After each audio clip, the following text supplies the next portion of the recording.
getting up here, I'm going to tell you about the first song we're going to have, and I'm going to try to sing. Y'all know my brother sitting in the corner. I'm glad he's here today. He rarely is. In fact, he's never been here for our gig. This song is actually a poem written by somebody who had a powerful influence on my brother Gene. You know that he's a nut about reciting poetry by heart. And this poem was written by the person who caused him to be that way. That was Mr.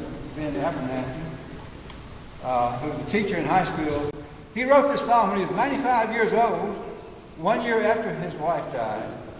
And I received he gave us all a book of his poems on his 100th birthday. So I try to put it to music, and let's see if I can actually sing it.